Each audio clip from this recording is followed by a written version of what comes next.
जय जय राजस्थान, अलबेलो राजस्थान। जिस तरह से भोजन हमारे शरीर का निर्माण करता है, उसी तरीके से पुस्तकें, ज्ञान, शिक्षा हमारे चरित्र का निर्माण करती हैं।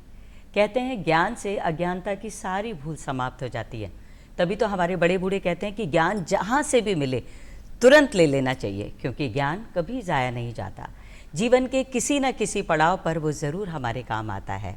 उचित ज्ञान जीवन में हर उलझन सुलझाने की ताकत रखता है, और ये ज्ञान हमें मिलता है पुस्तकें पढ़ने से, अच्छा साहित्य पढ़ने से, क्योंकि पढ़ेंगे तभी तो अपने घर, परिवार, समाज और देश को लेकर आगे बढ़ेंगे। और इसी का जीता जागता उदाहरण आज हमारे यहाँ मौजूद हैं। तो मिलवाते हैं आपको उनसे, करवाते हैं उनसे आपकी जान पहचान, जिन्होंने अपने काम से पूरी दुनिया में बढ़ाया है तिरंगे का मान। लेकिन उससे पहले भाया कहीं क्या बोला? जय जय राजस्थान, अलबेलो राजस्थान। कहीं बात कही जीजी। हाँ, तो ज्ञान के बारे में इतनी चौकी चौकी बात। हाँ। और देखो ज्ञान के लिए तो वो क्यों भी जाओ से, हाँ। कि जीवन से जुड़ोड़ी एक विधा होनी चाहिए। जीवन से जुड़ोड़ी एक विधा होनी चाहिए। ना कोई दोहरी सोच, ना कोई दुविधा होनी चाहिए। बिल्कुल, ना कोई दोहरी सोच, ना कोई दुविधा होनी चाहिए। और ज्ञानार्जन की हर एक जीवन में सुविधा होनी चाहिए। बिल्कुल है ना? हाँ। ज्ञानार्जन की जीवन में हर एक सुविधा होनी चाहिए। फिर आशा की लौ रोशन हो और निराशा विदा होनी चाहिए। बहुत और इन्हें तो कियो जावे कि जद आपा हासिल करा ला ज्ञान, तभी तो आपना ने मिले लो सम्मान। बिल्कुल। और फिर आपा मिलर काई के वाला जय जय राजस्थान, अलबेलो राजस्थान। वाह भाया। है हमारे सागे हमारी प्यारी जीजी अनीता प्रधान, और ओ मारो छोटो सो नटखट सो भाइयों अजहर। तो आज जीजी थे बता रहे हो कि અહીંયા का अपना मेहमान है। हाँ। और तिरंगा की भी शान बढ़ाया है पूरी दुनिया में। विदेशा में ट्रेनिंग कराया हाँ। है। और देखो मतलब अपने आप में ऐसी शख्सियत है ना कि वो कियो जावे ना कि उम्र से कदे कदे आपा प्रतिभा को अंदाजों को लगा पाओ। एक अच्छी शख्सियत है। लेकिन जीजी हाँ। देखो वहां से सीधी मुलाकात कराऊं, इससे अच्छा है ना कि एक बार वो बोलती हुई तस्वीरें आपा देख लिया। बिल्कुल, बहुत जरूरी है भैया। तो आओ वहाँ के जीवन से जुड़ेली कुछ झलकियां आपा देखा। हाँ। भी का पाछा करावा वहाँ की थांसू जान पहचान। हाँ। तो आओ पहले नजर डाला और दर्शक खुद ही पहचान जाओला। बिल्कुल। हाँ, तो आओ चालो देखा।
तो जीजी थे पहचान का होला। अरे देखबा में ही कशो रोबिलो व्यक्तित्व है। और देखो कमाल हाँ। की बात आज है, महज 39 वर्ष की उम्र में हाँ। डीआईजी जैसे पद पर वो आसीन है। तो वो एक शेर मुझे याद आ जाता है इस मौके पे कि हस्ती कितनी है खास मेरी, हस्ती कितनी है खास मेरी, सिर्फ समंदर ही जानता है प्यास मेरी। क्या बात तो आइए मिलकर मुखातिब होते हैं उस शख्सियत से जिन्हें तस्वीरों में भी आपने देखा, डीआईजी एसओजी परिस अनिल देशमुख साहब से। परी साहब स्टूडियो में आपका बहुत बहुत बहुत बहुत स्वागत है। जय हिंद सर। जय हिंद। आज बिल्कुल जय हिंद तो हाँ। बोलना ही है। हाँ। और साथ ही साथ महज 39 साल की उम्र, 40 के अब 30 जुलाई को आप होंगे। हाँ। और इतना कुछ आपने देखा है। हाँ। 8 जिलों में पोस्टिंग रही है, 15 साल का जो अनुभव, 2010 पूरा मतलब ये जो कारवा जो मुझे नजर आता है। हाँ। कि इतनी कम मिकदार में इतना जबरदस्त अनुभव, ये पूरी कर्म यात्रा सारी जो है, बातें कर्म बिल्कुल। यात्रा सब हाँ। कुछ आपसे जानेंगे। लेकिन वर्तमान की जो आपकी पोस्टिंग है भाया जी। पोस्टिंग से पहले एक बात पूछो कहीं। पूछो ना।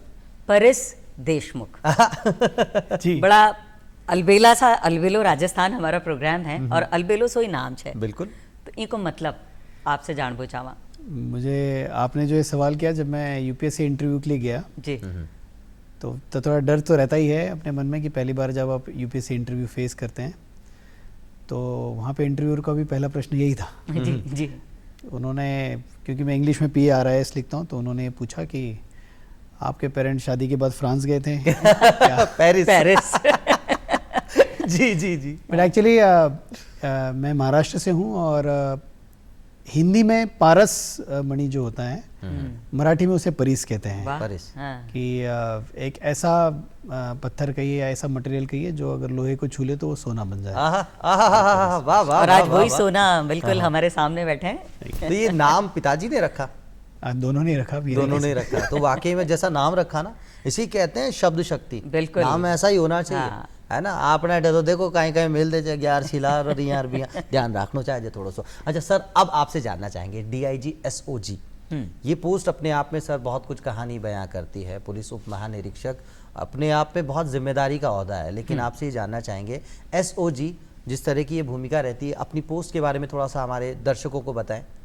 देखिए, स्पेशल ऑपरेशंस ग्रुप ये 2005 में राजस्थान में बना। ये बना संगठित अपराधों के लिए। जी। संगठित अपराध की जहां हम बात करते हैं, ऐसे अपराध जो संगठित रूप से हो रहे हैं। उदाहरण के तौर पे बड़े स्तर के जो इकोनॉमिक क्राइम्स हैं, जैसे कि कोई मल्टी लेवल मार्केटिंग कंपनी आ गई, मल्टीपल स्टेट्स में काम कर रही है और फ्रॉड करके लोगों के पैसे लेके चली जाए। जी जी। या मान लीजिए बड़े स्तर की तस्करी हो, ड्रग्स की तस्करी हो, शराब की तस्करी हो, वेपन की तस्करी हो। पहले इसमें गैंग्स भी शामिल था, पर अभी हाल में 1-1.5 साल पहले ही एंटी गैंगस्टर टास्क फोर्स बनने से वो पार्ट SOG से निकल गया। जी। साइबर अपराध को भी संगठित अपराध माना जा रहा था और साइबर अपराध अभी तक टिल 1 जनवरी 2025 तक SOG का भाग रहा। अभी साइबर विंग जो है वो अलग हो गया। वन्य जीव अधिनियम में भी हम कार्रवाई करते हैं और लगभग 16 दिसंबर 2023 से जो SOG का मुख्य काम है वो है पेपर लीक पर गठित SIT जो है वो SOG के अंदर ही काम कर रही है। और मुख्यतः SOG का काम अभी लगभग जो SIT का मैंडेट है कि राजस्थान में जो परीक्षाओं में जो अनुचित साधनों का प्रयोग है उसकी रोकथाम के लिए अभी लगातार हम कार्यरत हैं। वाह, तो ये अपने आप में बहुत बड़ी जिम्मेदारी का काम है। और बिल्कुल, लेकिन यहाँ तक पहुँचना उससे भी बड़ी जिम्मेदारी और चुनौतियों का सामना करते हुए जिस तरह से आज आप यहाँ पहुँचे हैं, अपनी कर्म यात्रा के बारे में बताएं। तो महाराष्ट्र ले चलें फिर? बिल्कुल, महाराष्ट्र लेके चलना ही पड़ेगा। महाराष्ट्र ही गोरेगांव। गोरेगांव बिल्कुल। जी सर। तो महाराष्ट्र में गोंदिया जिला है, ये विदर्भ की पूर्वी सीमा से लगता हुआ जिला है। ये महाराष्ट्र की मैं कहूँगा पूर्वोत्तर कोना है, मध्य प्रदेश और छत्तीसगढ़ की सीमा से घिरा हुआ हमारा गोंदिया जिला है। और उसमें हमारा गांव है गोरेगांव। वहाँ 30 जुलाई 1985 को मेरा जन्म हुआ। और क्योंकि पिताजी तब सरकारी सेवा में थे, तो जालना, नांदेड़ ऐसे कई जिलों में पिताजी की पोस्टिंग रही और हम उनके पीछे पीछे घूमते रहे। पर ज़्यादातर जो मेरी पढ़ाई है 1ली से लेके 12वीं तक वो गढ़चिरौली ज़िले में हुई। गढ़चिरौली भी जब भी हम गढ़चिरौली का नाम लेता हूँ मैं, तो जनरली इसको नक्सलिज्म से जोड़ा जाता है, या क्योंकि वो नक्सल प्रभावित क्षेत्र से है तो उसकी ख्याति उस प्रकार से है। पर बड़ा ही सुंदर, शांत और ग्रीन जिला है। अगर मैं कभी राजस्थान से कंपेयर करता हूँ तो यहाँ का प्रतापगढ़ या डूंगरपुर टाइप का जिला मान लीजिए आपकी, उस टाइप का जिला है। वहाँ पे मेरा 1ली से 12वीं तक का मैंने शिक्षा ग्रहण की। और शिक्षा ग्रहण करने के पश्चात फिर मेरी इच्छा थी, क्योंकि मेरे से बड़ी जो सिस्टर है वो तब पुणे में MBBS कर रही थी, तो वो मैंने पुणे शहर देखा तो मुझे बड़ा अच्छा लगा। तो फिर मैंने कहा कि कुछ भी करके अपने को पुणे ही जाना है। और इंजीनियरिंग में, क्योंकि सब दोस्त जा रहे थे तो फिर हम भी इंजीनियरिंग में चले गए।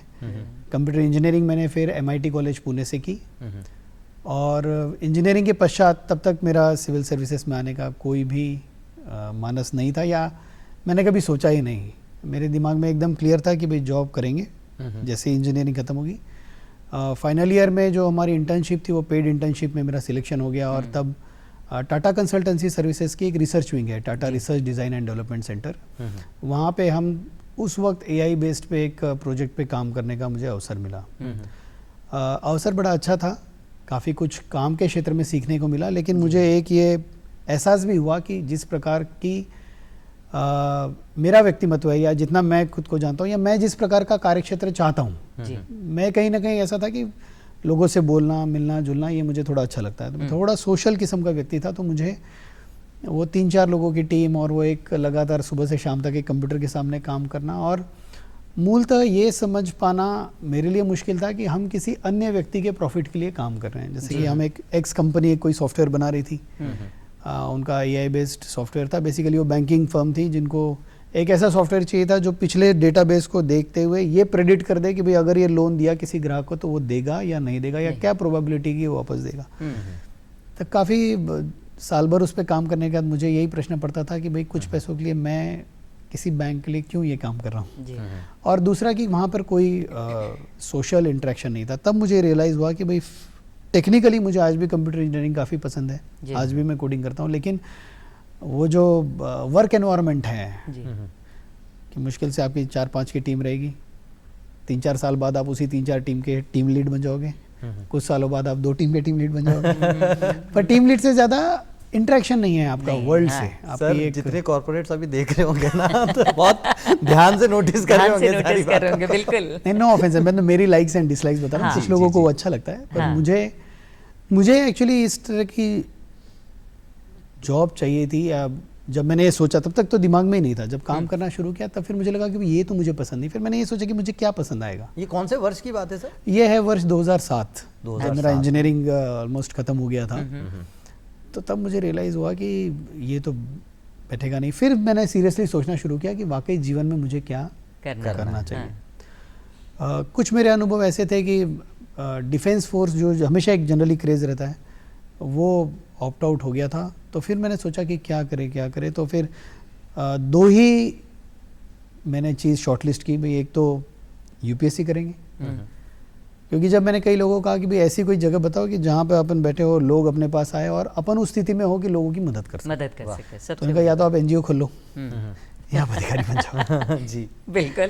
तो मैंने कहा ठीक है, और मुझे एक पढ़ाना अच्छा लगता है, तो एक पढ़ाना मेरा इंटरेस्ट था। तो फिर ये 2 चीज़ मैंने ऑप्शन में रखता हुआ, क्योंकि तब कॉलेज से प्लेसमेंट भी हो गया था और मुझे पेड इंटर्नशिप थी, वहीं से भी TCS से भी ऑफ़र था। तो वो ऑफ़र हाथ में था, पर उस वक्त फिर पेरेंट्स ने भी काफ़ी सपोर्ट किया, क्योंकि एक तरीके से जैसे आप पहाड़ी चढ़ रहे होते तो एक जगह ऐसा, एक मकाम ऐसा आता है कि आपको एक जंप लेना पड़ता है। मान लो छोटी सी कोई खाई आ गई या कुछ, आपको एक जंप लेना पड़ता है। तो एक कुछ समय की पीरियड होती है कि जब आप हवा में होते हैं, जब आप ना तो यहाँ होते हैं ना वहाँ उधर जाने के लिए। बिल्कुल एक अनसर्टेनिटी भी होती है कि क्या पता नहीं कि आप उतनी लंबी छलांग लगा पाओगे या कहीं बीच में गिर जाओगे, फिर आप वापस आने के लायक भी नहीं रहोगे। क्योंकि कंप्यूटर इंजीनियरिंग एक ऐसा टेक्निकल विषय है कि अगर आप 1 साल भी बाहर हो तो आप आउटडेटेड हो। बिल्कुल। फिर आप जब तक कोई दूसरा कोर्स नहीं करोगे तब तक आप तो ये सब सोचते हुए फिर फाइनली ये सोचा कि चलो एक बार छलांग लगा के देखी जाए, फेल होंगे तो फिर टीचर बन जाएंगे या कुछ और कर लेंगे, उससे भी कुछ सीखेगा आदमी। बिल्कुल। हाँ, तो मेरे फादर मुझे यही कहते थे कि UPSC की आप प्रिपरेशन करोगे, केवल प्रिपरेशन से भी आपका व्यक्तिमत्व निखरेगा। हाँ। और ये मुझे वाकई जब मैंने प्रिपरेशन किया, क्योंकि कभी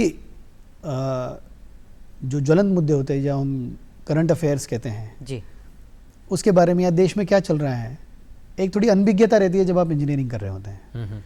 देश में क्या चल रहा है, RBI की क्या पॉलिसी है, रेपो क्या है, रिवर्स रेपो क्या है, इंटरेस्ट रेट RBI कट कर रहा है, उसका मतलब क्या होगा, अगर फॉरेक्स कम ज़्यादा हो रहे तो उससे देश का क्या फ़र्क पड़ रहा है देश पे, इंडिया की पॉलिटी क्या है, इंडिया का कॉन्स्टिट्यूशन क्या है। ये सब चीज़ें पढ़ने को मिली, उस इंटरेस्ट से समझने को मिली। तो एक वाकई एक जो आपने पहले कहा कि भाई जो ज्ञानार्जन हुआ उससे एक सोच खुली। पर फिर पहला अटेम्प्ट दिया। पहले अटेम्प्ट में मुझे ऐसा लगा कि मैंने 2008 से प्रिपरेशन शुरू किया जी। तो 2008 में मैंने पहला अटेम्प्ट दिया। तो पहले अटेम्प्ट के वक्त फिर मैं दिल्ली भी गया, कुछ मैंने वहाँ रहा, फिर उसके बाद वहाँ से आया। पहला अटेम्प्ट मैंने दिल्ली में ही दिया जी जी। प्रीलिम पास हो गया और मेंस में मेरा सिलेक्शन नहीं हो पाया जी। तो मुझे बहुत बुरा लगा। जब आप थोड़ा पढ़ने लिखने में ठीक थे हम, तो पहली से लेके कभी भी ग्रेजुएशन तक हमने कभी फेल ये शब्द फेल होना क्या होता है ये कभी सुना ही नहीं था। तो बड़े कॉन्फिडेंट से रहते थे हम कि भाई हो ही जाएगा होगा। पर जब नहीं हुआ तो अचानक it was shock of life कि भाई वाकई ये नहीं हो पाया। फिर सेकंड अटेम्प्ट की तैयारी की और सेकंड अटेम्प्ट की तैयारी करते वक्त फिर मुझे ऐसा लगा कि अगर ये नहीं हो पाया, क्योंकि एक महाराष्ट्र में एक कंसेप्ट है वारी का। वारी इसका मतलब ये होता है कि एक रिलीजियस प्रोसेशन निकलता है, जितने भी संत हैं उनकी पादुकाएं पंढरपुर में दर्शन के लिए जाती है। अभी ये सावन के महीने, आषाढ़ के महीने में चल रही है। तो वो क्या होता है कि उसमें कई बार क्या होता है कि आप कुछ जर्नी, जैसे कई लोग ऐसे होते हैं कि कुछ पार्ट ऑफ जर्नी वो 1 साल करेंगे, कुछ पार्ट ऑफ जर्नी वो दूसरे साल करेंगे। जी। तो यूपीएससी को भी एक वारी की तरह देखा जाता है। वाह, ठीक है वाह, कि वाह। आप कहा आपने जुड़ा, बिल्कुल बहुत खूबसूरत। कि आप चलते रहो, हाँ, पहले अटेम्प्ट में मान लो आपने प्रीलिम तक आप पहुंच पाए, फिर आप मेंस नहीं हो पाए तो आप वारी फिर से शुरू करोगे। वारी हाँ। में तो भी एक होता है कि भी आपने ये पैच कर लिया, अगले साल आप इस पैच से शुरू करोगे। यूपीएससी में ऐसा नहीं है, आपको तीनों अटेम्प्ट, तीनों जो परीक्षाएं हैं, तीनों जो स्टेजेस हैं, हाँ। प्रीलिम, मेंस और इंटरव्यू, उसको एक ही बार में आपको निकालना है। है। अगर आप इंटरव्यू में भी फेल हो गए तो फिर वापस से वो सांप सीढ़ी की तरह 99 से आप नीचे आ गए जी, सीधे, जी। फिर वहीं 0 से शुरू करना है आपको जी। प्रीलिम वापस। तो कहीं ना कहीं सेकंड फेज के वक्त मुझे ऐसा लगा कि भाई ये वारी में अपन कब तक चलेंगे। फिर अपना कहीं ना कहीं, तो फिर मैंने पैरेलली गेट देना शुरू किया, मैंने टीचिंग शुरू की, मैंने पैरेलल जॉब शुरू किया। फिर मैं पढ़ाता भी था, जो मैंने 2-3 महीने जगह ले ली, वहाँ पे मैं पार्ट टाइम जॉब भी लेता था, क्योंकि उस वक्त ऐसा लगता था कि फिर पेरेंट्स से पैसे लेना भी आपको एक पॉइंट हाँ। ऑफ टाइम के बाद ऐसा लगता है कि आप ज़्यादा बर्डन हो रहे हो। तो मैंने जॉब शुरू की, पढ़ाया, और पढ़ाने के साथ साथ फिर सेकंड अटेम्प्ट दिया। भगवान की दया सेकंड स्टेज में सिलेक्शन हो गया और एनपीए आ गए। एनपीए में ट्रेनिंग की, और ट्रेनिंग करने के बाद फिर राजस्थान काडर मिल गया। तो Rajasthan was my 4th option पहले, जो हमें एक काडर प्रेफरेंस भरना पड़ता है, उसमें राजस्थान मेरा 4था ऑप्शन था और जी। राजस्थान मिला। हिंदी यहाँ पे चलती है, इसलिए मुझे डर था कि कहीं मुझे साउथ इंडिया सिर्फ लैंग्वेज की वजह से, जी, जी। थोड़ा लैंग्वेज हाँ। प्रॉब्लम है, फिर मुझे लैंग्वेज सीखनी पड़ेगी। तो मुझे खुशी हुई कि मुझे राजस्थान मिला, क्योंकि यहाँ पे मुझे एंटिसिपेट था कि लैंग्वेज प्रॉब्लम इतना होगा नहीं। हाँ। और अच्छे सीनियर्स मिले, अच्छी ट्रेनिंग हुई, और प्रोबेशन मेरा लूनी से शुरू हुआ। लूनी थाना लूनी, है बिल्कुल। जोधपुर हाँ। जिले में। हाँ जी। तो मारवाड़ से शुरुआत हुई, हाँ। फिर मारवाड़ से सीधे गए भिवाड़ी। हाँ। यहाँ मैं छोटा सा अनुभव शेयर करूँगा। मारवाड़ में इतनी प्यारी बोली और इतनी मिठास मैंने कभी महाराष्ट्र में भी अनुभव नहीं किया। हाँ। लोग इतने प्यार से बात करते हैं। जी जी। तो मुझे अच्छे से याद है, हमारे एक बूढ़े से ट्रेनर हुआ करते थे। हाँ। तो बोले, साहब आप तो मारवाड़ में आए हो, आप बस ये 2 शब्द ध्यान रख लो और आपकी नौकरी बड़ी अच्छे से निकलेगी। तो बोले, कोई भी आए तो कहना पधारो सा, पधारो सा। आप कुर्सी के पास आके बोलना बिराजो सा, काम हो गया बोलना पधारो सा। बोले आपके 2 शब्द बोलने हैं, पधारो सा और बिराजो सा। बिराजो सा, पधारो सा। सा। तो मैंने वो बात बढ़िया। बांध ली कि जी। भाई मुझे ये शब्द बोलने हैं। हाँ। और वहाँ के कल्चर को देखने का मिला। तो मुझे ओवरऑल ये समझ में आया कि बड़ा प्यारा है। और हाँ। उसके बाद मेरी पोस्टिंग हो गई भिवाड़ी। जी। सर, यहाँ मैं आपसे जी। थोड़ा सा आपको टोकना चाहूंगा। हाँ। और जो पधारोसा की आपने बात की है, हाँ। हम भी तो यही कहते हैं, केसरिया बालम पधारो पधारो हमारे देश। सोनारी धरती जटे चांदीरो आसमान। तो महाराष्ट्र का वो छोटा सा लड़का बड़े बड़े सपने देखकर अब राजस्थान तक पहुंच चुका था। लेकिन इस बीच सर, आज की कुछ खास बातें हैं, जैसे हमारी खास मुलाकात है, बिल्कुल। वैसे ही आज भी कुछ खास बात 9 है। जुलाई से जुड़ा बिल्कुल, इतिहास। तो 9 जुलाई से जुड़ा कुछ इतिहास है, उस पर नजर डालते हैं, फिर आपकी जीवनी पर वापस हम आ जाएंगे। तो आइए चाला जी। बिल्कुल, आज की खास बात देखा।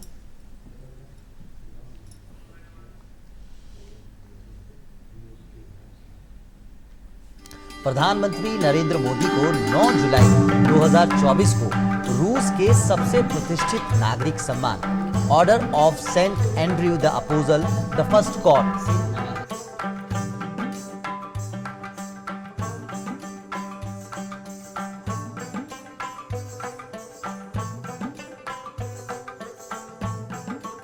संबंधों को बढ़ाने के लिए दिया गया है। तस्वीर में हम इस समय देख सकते हैं बिल्कुल। राष्ट्रपति पुतिन और उनके साथ यशस्वी प्रधानमंत्री श्री नरेंद्र मोदी। सम्मान मिलने पर मोदी ने राष्ट्रपति पुतिन और रूस को धन्यवाद दिया और कहा कि ये 140 करोड़ भारतीयों का सम्मान है और दोनों देशों के बीच सदियों पुरानी दोस्ती का प्रतिबिंब है। बिल्कुल, दोस्ती भाया अशी होनी चाहिए। बिल्कुल। 9 जुलाई 1875 को बम्बई स्टॉक एक्सचेंज की स्थापना हुई थी। बीएसई की स्थापना। और साथ ही साथ अगर सिनेमा जगत की बात की जाए तो भारतीय सिनेमा के सबसे सशक्त अभिनेताओं एवं बेहतरीन निर्देशकों में शुमार गुरुदत्त का जन्म 9 जुलाई 1925 को बेंगलुरु में हुआ। गुरुदत्त साहब। गुरुदत्त ने भारतीय फिल्म इंडस्ट्री को प्यासा, कागज के फूल, साहब बीवी और गुलाम जैसी क्लासिक फिल्में दी, जिन्हें आज भी बेहतरीन सिनेमा माना जाता है। वाकई। और एक अतुलनीय हाँ। सिनेमा से आपको रूबरू एक और शख्सियत जिनका भी जन्मदिवस आज है, अपने सशक्त अभिनय से हिंदी सिनेमा को समृद्ध बनाने वाले अभिनेता हरि भाई उर्फ संजीव कुमार का बिल्कुल। जन्म भी 9 जुलाई 1938 को हुआ। हाँ। ये 9 जुलाई को देखिए आप, कितनी दो संजीव विभूतियां। कुमार को 2 बार राष्ट्रीय फिल्म पुरस्कार मिला। उनका निधन 6 नवंबर 1985 को हुआ। वे आज भी सिनेमा प्रेमियों के दिलों में जीवित हैं, बिल्कुल जीवित हैं। उनके निभाए हुए किरदारों को अगर हम देखें, एक से बढ़कर एक किरदार उन्होंने निभाए। 1969 में वन्य जीव बोर्ड ने शेर को देश का राष्ट्रीय पशु घोषित किया। 1973 में शेर के स्थान पर बाघ को राष्ट्रीय पशु घोषित किया गया। के बालचंदर भारतीय फिल्म इंडस्ट्री के महान निर्देशक, पटकथा लेखक और निर्माता थे। उनका जन्म 9 जुलाई 1930 को तमिलनाडु में हुआ था। वे दक्षिण भारतीय सिनेमा में क्रांतिकारी बदलाव लाने वाले फिल्मकार माने जाते हैं। के बालचंदर ने अपूर्वा रागंगल, मुडले मरियाथे जैसी कालजयी फिल्में बनाई और कमल हासन व रजनीकांत जैसे सितारों को नया मुकाम दिया। उनकी फिल्मों में सामाजिक मुद्दे और मानवीय रिश्तों की गहराई देखने को मिलती है। और देखिए, सिनेमा के लिए तो कहा भी जाता है, सिनेमा जो होता है वो पूरी तरह से समाज का आईना होता है। और आज एक और उसी आईने की मानिंद, जैसे हमने फिल्मों से देखा है सिंघम जैसे किरदार, और वो रियल में अगर आज वो किरदार में बात करूं, हाँ। जब जघन्य अपराधों का सामना करने वाले एक ऐसे ही व्यक्तित्व की मैं बात कर रहा हूं।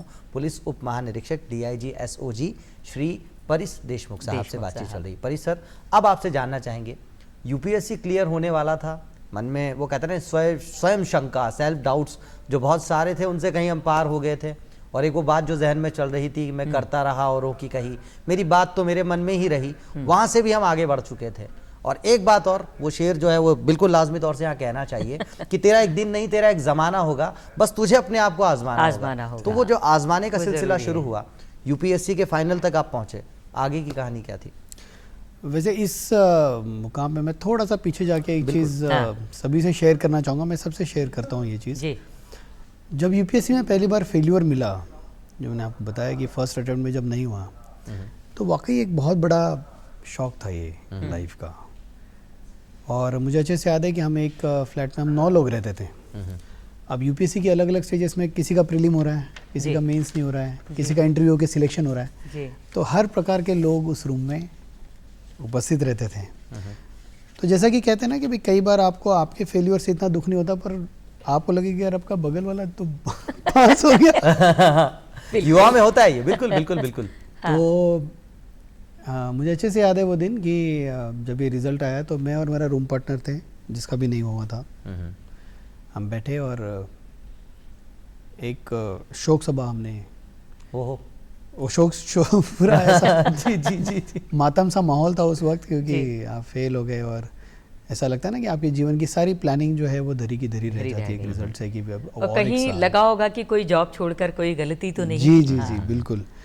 तो तब हमने वो पेपर निकाला और पेपर निकाल के हमने डिस्कस करना शुरू किया, इसमें क्या हुआ, उसमें क्या हुआ, इसमें क्या हुआ। और वो डिस्कशन फिर काफ़ी अच्छे मोड में चला गया। लगभग 3-4 घंटे के डिस्कशन के बाद फिर हमें ये समझ में आया कि हमारी गलती किस वजह से है।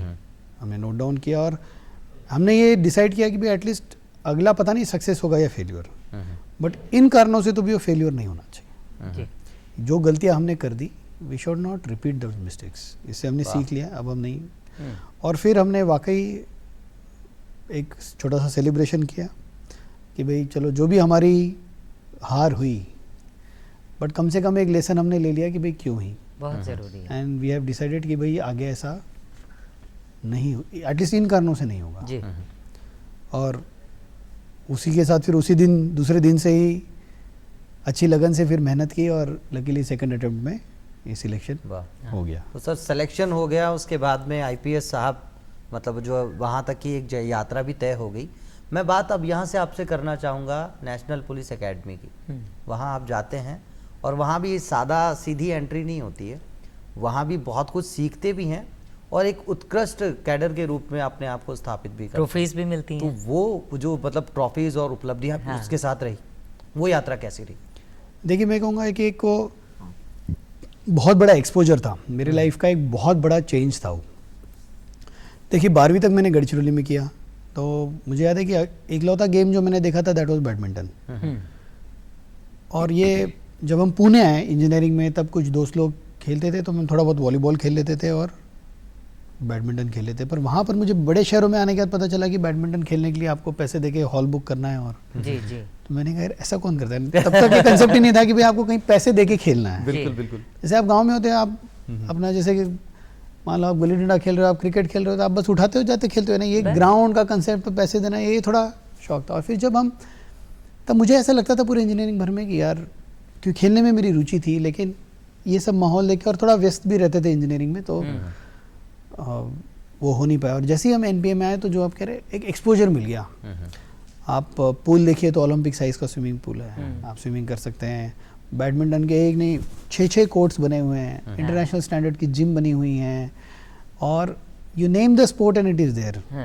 और हमारी ट्रेनिंग में फिर चाहे वो आप एयर स्पोर्ट्स की बात करें, ज़मीन पे खेलने वाले एडवेंचर की बात करें, पानी के अंदर की बात करें, रॉक क्लाइंबिंग हो, स्कूबा डाइविंग हो, सब कुछ था। तो मेरे लिए एक ऐसा था कि भाई अचानक आपको एक बहुत बड़ी दुनिया देखने मिली, तो बहुत इंटरेस्ट आया। अच्छे दोस्त मिले, अच्छे ट्रेनर्स मिले, बहुत ही रुचि लेके ट्रेनिंग ली और मज़ा आता था ट्रेनिंग में। कानून भी सीखना है और आउटडोर एक्टिविटीज़ काफ़ी, और मुझे ऐसा लगता था कि समय मेरे लिए पास कम है। तो हम जैसे सुबह 5 बजे से हमारी दिनचर्या शुरू होती थी जी। तो काफ़ी लोगों को मैं देखता था कि वो सुबह आउटडोर होता है, फिर उसके बाद ब्रेकफास्ट का ब्रेक होता है, उसके बाद फिर आपकी वापस से इंडोर क्लासेस होती है, फिर लंच ब्रेक, फिर वापस से आउटडोर होता है। तो लगे सुबह 5 से लेकर शाम के 5:30-6 बजे तक एक एग्जॉस्टिंग होती है। पर मुझे ऐसा लगता था कि उसके बाद तो मेरा समय है जी। फिर मैं उसके बाद बैडमिंटन खेलने जाता था, फिर उसके बाद मैं स्विमिंग करने जाता था, मैं थोड़ा बहुत योगा कर लेता था। तो मेरे लिए ऐसा था कि भाई ये लिमिटेड समय है और मुझे उसमें आनंद ज़्यादा था। 8 बजे का वो आउटडोर एक्टिविटी बंद होती, तो मैं सुबह 5 से लेकर रात के 8 बजे तक फिर बाहर ही रहता था। फिर 8 बजे आता था रूम पे और फिर आगे का होता था। तो काफ़ी कुछ सीखने मिला, और जो इंटरेस्ट था और जो टीचर्स की सिखलाई थी उससे उस वजह से शायद फिटनेस भी बहुत अच्छी हो गई थी। हाँ काफ़ी अच्छी हो गई। और फिर मैं एक बात और लोगों की ज़हन नशी कर दूं, उसके बाद अमेरिका जाने का भी मौका मिला, वो क्या था? उसके बारे में भी थोड़ा सा बताते चले सर इसी मौके पे। देखिए मैं तो ये कहूँगा कि क्या हुआ कि आउटडोर में ठीक थे, तो वहाँ पे अलग अलग कॉम्पिटिशंस होती है ड्यूरिंग ट्रेनिंग। हाँ, वो ट्रॉफीज वाली जो बात अपन जानना चाह रहे थे। एक तो इंडोर वाली थी, एक आउटडोर वाली थी जी। तो आउटडोर में वो स्वॉर्ड मिलता है।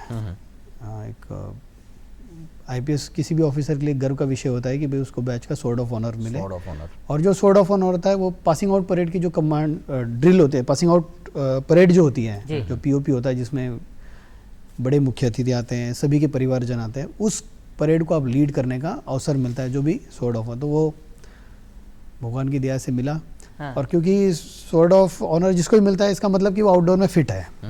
हम यहाँ पर आए तो तब एडीजी साहब हुआ करते थे हमारे सुधीर प्रताप सिंह जी, बड़े ही कड़क और बड़े ही डिसिप्लिन्ड, और उन्होंने जैसे आते कहा some IPS officer should lead this commando team. मुझे कुछ पता नहीं क्या कमांडो टीम क्या, और मैं ट्रेनिंग करके आया था, तो मुझे ऐसा था कि अब मुझे व्यवहारिक कार्य पुलिसिंग में सीखना है।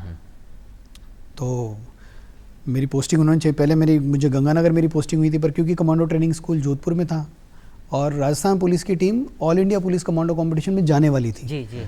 उस बीच हमारा आना हुआ काडर में, तो सर ने देखा, तो सर ये डायलॉग मुझे अच्छे से याद है कि some IPS officer should lead this team, तो आप बेस्ट हो, आप जाइए। तो उन्होंने मेरी पोस्टिंग चेंज कर दी, मैं गया। तो वो भी एक अच्छी सिखलाई थी, एक अच्छे गुरु मुझे मिले, major general Dalvir Singh ji retired, वो वहाँ पर ट्रेनर थे। और मुझे इतनी शर्म आती थी, मैं तो तब hardly I was 26 years, he was retired 70 years. मुझसे पहले उठते, ग्राउंड पे आते हैं, हम रनिंग करते हैं, he used to brisk walk, हम पीटी करते हैं, वो भी पीटी करते हैं। फिर उसके बाद मुझे नाश्ता कराते हैं साथ में बिठा के, फिर उसके बाद फायरिंग कराने लेके जाते हैं, फायरिंग कराने के बाद फिर वापस से टैक्टिकल ऑपरेशंस होते हैं। तो मुझे ऐसा लगता था कि हम थकान महसूस कर रहे हैं, but he is at the age of 70, but वो हम फायरिंग करते हैं, जैसे मान लो 100 मीटर की फायरिंग है, तो आप 10 गोलियाँ चलाएंगे, फिर आप रुकेंगे, फिर आप टारगेट चेक करके आएंगे, फिर वापस आएंगे, फिर 10 गोलियाँ चलाएंगे, तो इसे एक डिटेल की फायरिंग कहते हैं। तो 10 डिटेल अगर फायर कर रही है तो इसका मतलब कि 10 बार आपको 100 मीटर चलना है, 100 मीटर वापस आना, 100 metre, but every detail he used to walk, वो जाएंगे करेंगे। तो मुझे ऐसा लगा, पहले मैं बड़ा कोसता था कि एक तो ट्रेनिंग अभी खत्म करके व्यवहारिक प्रशिक्षण में अगर उससे भी कड़क ट्रेनिंग यहाँ पे आप करवा रहे हैं, लेकिन उनको देख के मुझे ऐसा लगा कि हम तो कुछ भी नहीं कर रहे हैं, the amount of efforts he has put in. और उनकी जो सिखलाई थी उसकी वजह से हमारी जो टीम है, हम 22 लोगों की टीम होती है, थोड़ा कड़ा सा कंपटीशन होता है।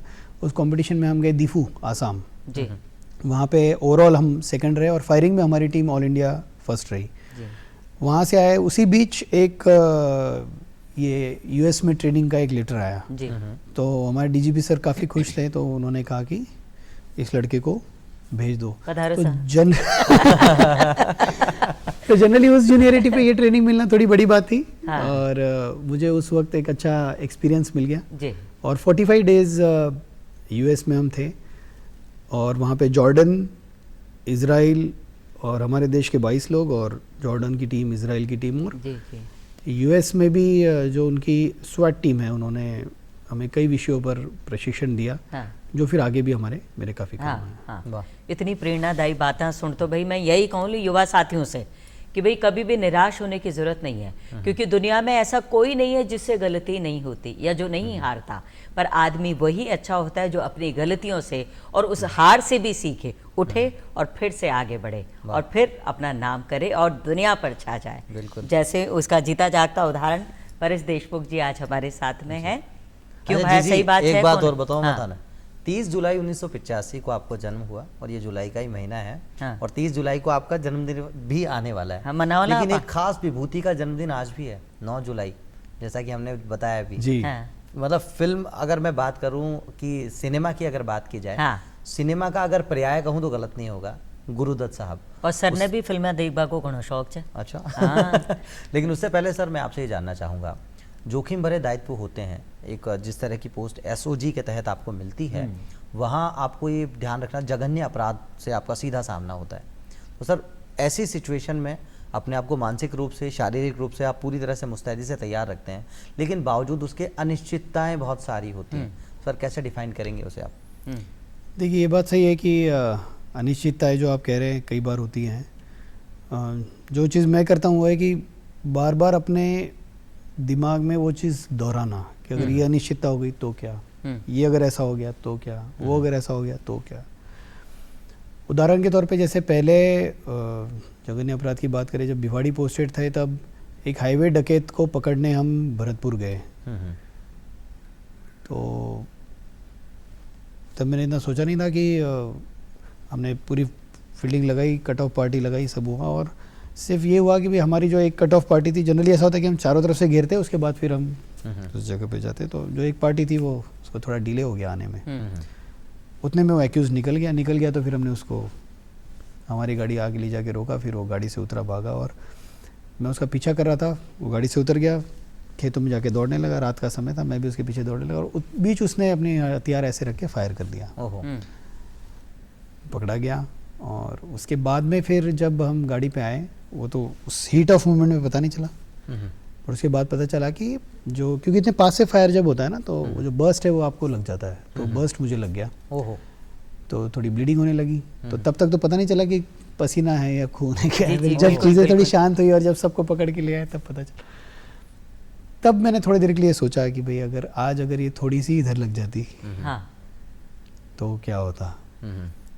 तो ये अनिश्चितताएं जो हैं, तो इसलिए फिर आइंदा से जब भी ऑपरेशंस होते हैं तो पूरी तैयारी से और उस मेंटालिटी से टीम को भी हम ब्रीफ करते हैं कि भाई अगर आपको चलाना पड़े तो आपको चलाना है, जब आपको मौका मिले तो चलाना है।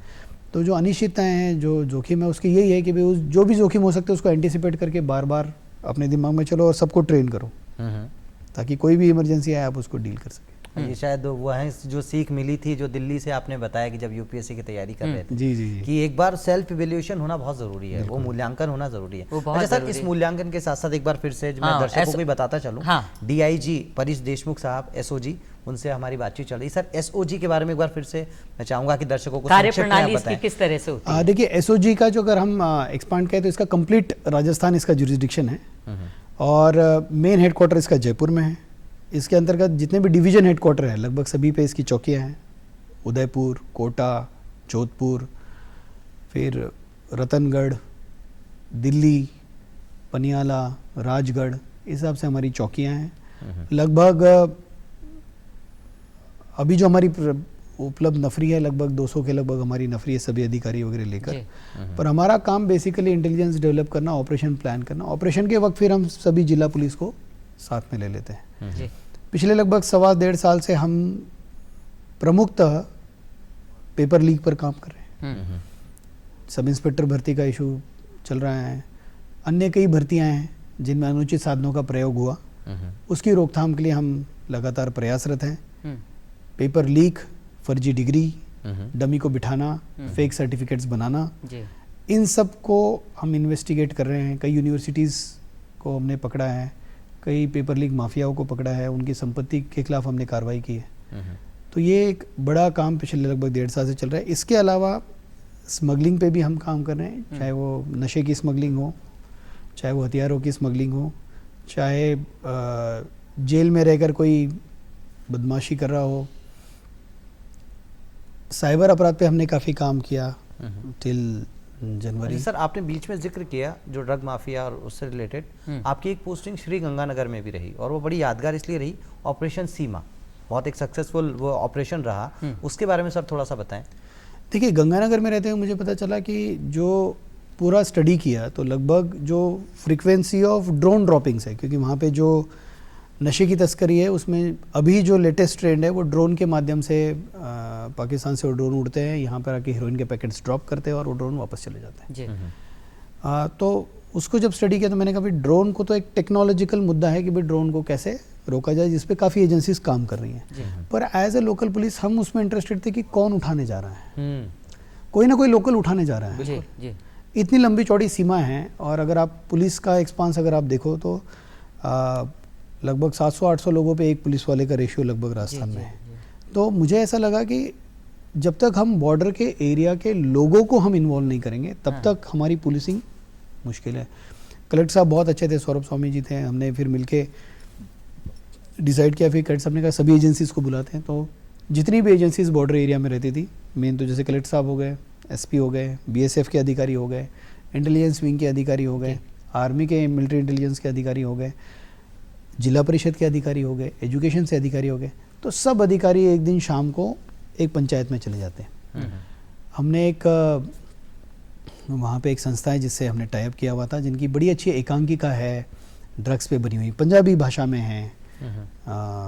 तो विक्रम जानी जी एक लंबे समय से वो ये काम करते आ रहे हैं, तो हमने उनसे रिक्वेस्ट की तो उन्होंने वॉलंटियर किया और वो आके एक बड़ा अच्छा उनकी 15-20 मिनट की एकांकिका बड़ी इमोशनल कर देती है वो लोगों को। वो पुटअप करते हैं, पहले तो हम परिवार वगैरह सुन लेते, सारी लोगों की समस्या जान लेते, फिर उनको एकांकिका दिखाते, फिर हम नशे वाले पॉइंट पे आते, फिर हम भारत की सीमा को कैसे हमें मजबूत करना है। हाँ। क्योंकि बॉर्डर एरिया में देखिए एक तो ड्रोन ड्रॉपिंग है, दूसरा है जासूसी। हाँ। काफ़ी ज़्यादा जासूसी के, तो उसमें जब तक अगर लोग अवेयर नहीं हैं तो वो होती रहेगी। तो इसलिए उसको प्रिवेंशन के लिए, चाहे नशे की स्मगलिंग हो, इसके लिए हो, तो ऑपरेशन सीमा बेसिकली ये था कि भाई बॉर्डर की जितनी पंचायतें हैं उनके लोगों को इकट्ठा करना, उनसे वार्तालाप करना, उनसे 1-to-1 जुड़ना। जी। फिर हमने उसमें एक नेक्स्ट फेज पे हमने कई गाँव के यूथ को हमने पिक किया जो हमारी एक्टिविटीज़ में इंटरेस्टेड दिख रहे थे। जी। फिर उनको मिला के हमने एक ट्रेनिंग करवाई, 7 डेज़ का रेसिडेंशियल कैंप गंगा, तो लगभग 100 बच्चों ने वहाँ पे ट्रेनिंग की। तो हमें लगा कि भाई आगे चल के ये 100 बच्चे पुलिस की आँख नाक कान होंगे सरहद पर, और आज भी वो चीज़ चल रही है। ये एक बहुत अच्छा कदम रहा। बिल्कुल। हाँ, एक जो शायर हैं क्या कवि बिस्मिल अजीमाबादी जी, उनकी जो लाइनें हैं, उनकी जो कविता है, उनसे आप बहुत इंस्पायर हैं और आपके जीवन को देखा जाए तो उनसे आप बहुत मतलब प्रेरणा आपने ली है। तो आज के युवा को अगर उससे जोड़ते हैं, जो बहुत जल्दी निराश हो जाते हैं, कई चीज़ों को लेकर बात करें, फेल हो जाते हैं, तो दोबारा उठने की हिम्मत उनमें से कुछ तो नहीं कर पाते, कुछ लोग हिम्मत दिखाते हैं।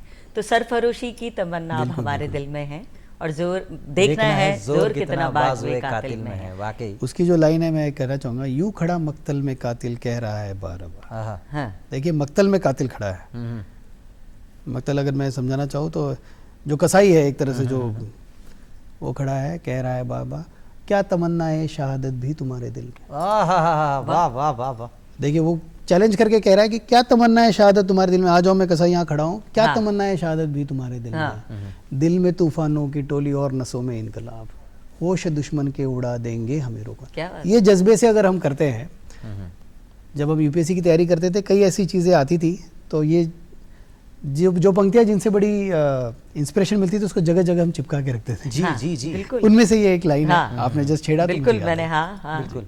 तो युवाओं के लिए भी मैं चाहूंगी कि आप बताएं कि किस तरह से वो अपने आप को तैयार करें। ऐसी एक दूसरी मोटिवेशन की लाइन मैं युवाओं के लिए कहना चाहूँगा। कवि सुमित्रानंद पंत की ये पंक्तियाँ हैं जी, हमने 10वीं 12वीं में कभी हिंदी में पढ़ी थी। हम्म, इस विशद विश्व प्रवाह में किसको नहीं बहना पड़ा, सुख दुख हमारी ही तरह किसको नहीं सहना पड़ा, जी। फिर व्यर्थ क्यों कहता फिरूं मुझ पर विधाता वाम है, चलना हमारा काम है। क्या बहुत बात, क्या खूबसूरत, कहने, बहुत क्या खूबसूरत। कहने सर। तो कई बार होता है ना, युवा ये सोचते हैं कि मेरे साथ ही बुरा हो रहा है, हाँ। मैंने इतनी मेहनत की, मेरा नहीं हुआ, ये सिस्टम ही खराब है, मुझे घर से पैसे नहीं मिल रहे हैं, घर वाले खराब हैं, हाँ, मुझे घर वाले सपोर्ट नहीं कर रहे हैं, मैं ये चाह रहा हूँ लेकिन घर वाले ये कह रहे हैं।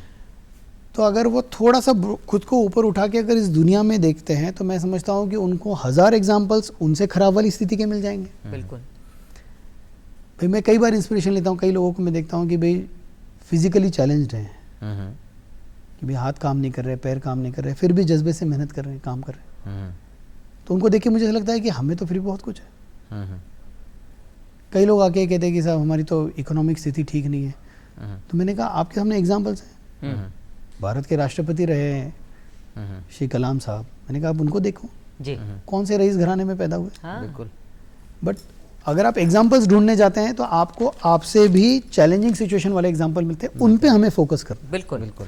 हम ये देखते हैं कि साहब देखो फलाना तो इतना अच्छा है, उसको तो क्या दिक्कत है, उसके तो घर से पैसा आ रहा है, उसके तो ठीक है, पर आप तो उन एग्जाम्पल पे फोकस करो जो आपसे थोड़े ही सर है। इसी बात को अगर सम अप करके कहा जाए तो क्या कहा जा सकता है कि अगर मगर किंतु परंतु यदि और काश में नहीं रहते, जो कुछ करना चाहते हैं कर गुजर जाते हैं, बिल्कुल और फिर बहानों की तलाश में नहीं रहते। क्या बात। क्या बात। यही एक हकीकत है। और सर अब जो है घड़ियाल बाबू इशारा कर रहे हैं बार बार, तो सर अब एक अलबेलो अंदाज, जो हमारा अलबेलो राजस्थान का रैपिड फायर राउंड है, जी हो जाए। हो जाए। तो सबसे पहले सर आपसे यही जानना चाहेंगे, हाँ, जीवन का फलसफा।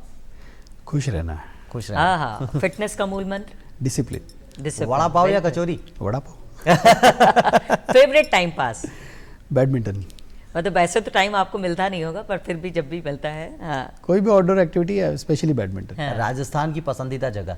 जयपुरी। जयपुर। वाह। जयपुर। और आपकी पोस्टिंग की पसंदीदा जगह? भाई सबसे अच्छी पोस्टिंग बाड़मेर मुझे याद आती है। बाड़मेर याद है। अच्छा सर, फिल्में देखने का आपको शौक है, तो मैं आपसे यही पूछूंगा कि अगर आपकी जो पूरी जिंदगी है एक फिल्म होती, टाइटल क्या होता? ग्रैटिट्यूड। मुझे लगता है सिंघम। और सबसे चुनौतीपूर्ण पोस्टिंग कौन सी रही? नागौर। नागौर। तो सर बहरहाल भाया? पूरा जो हम आपके किरदार को जब भी पढ़ते हैं तो सर एक ऐसा युवा हमें दिखाई पड़ता है जिसने कभी जो कहते हैं ना कि हमेशा जब भी चुनौतियां आई तो चुनौतियों को चुनौतियों की बजाय अवसर की तरह देखा। बिल्कुल। और ये नजरिए की बात है। हाँ। और वो कहते भी हैं कि नजर अगर कमजोर हो तो उसका तो चश्मा मिल जाता है बाजार में, नजरिया कमजोर हो तो उसका चश्मा नहीं मिलता। फिर उसका चश्मा अगर हासिल करना है तो इस तरह की शख्सियत से आपको मुलाकात करनी होती है। तो सर आज आप इस मंच पे आए, इतनी खूबसूरत बातचीत रही, कैसा लगा सर आपको सीमित शब्दों में? बहुत अच्छा लगा। और मैं तो ये नहीं समझता हूँ कि कोई बहुत बड़ा कोई उपलब्धि हासिल की हो, लेकिन मैं सभी लोगों को यही कहना चाहता हूँ कि अपने लाइफ में एग्जाम्पल्स देखते रहने चाहिए, लोगों को देखते रहना चाहिए। हाँ। जो हमारे आसपास के लोग हैं वो खुद में एक जीते जागते उदाहरण है, मिसाल है, और जो आपको अच्छा लगता है उसकी एक इंस्पिरेशन के तौर पे लेना चाहिए और उसको फॉलो करना चाहिए। वाह, जिस तरह आपकी सोच है, आप खुद सोना, मैं भाई, चाहूंगी कि बिल्कुल। जुड़े हुए लोग और आपकी जो भी बातें आपके सुन रहे हैं वो सब आगे बढ़े जीवन में, चुनौतियों को बिल्कुल उनसे लड़ें और डटकर मुकाबला करें, उनसे आगे बढ़ें और सब सोना बन जाए। बिल्कुल। तो सर आपका बहुत बहुत धन्यवाद, आज आप इस मंच पे आए। तो दर्शकों ये थे हमारे साथ DIG SOG श्री परिश देशमुख।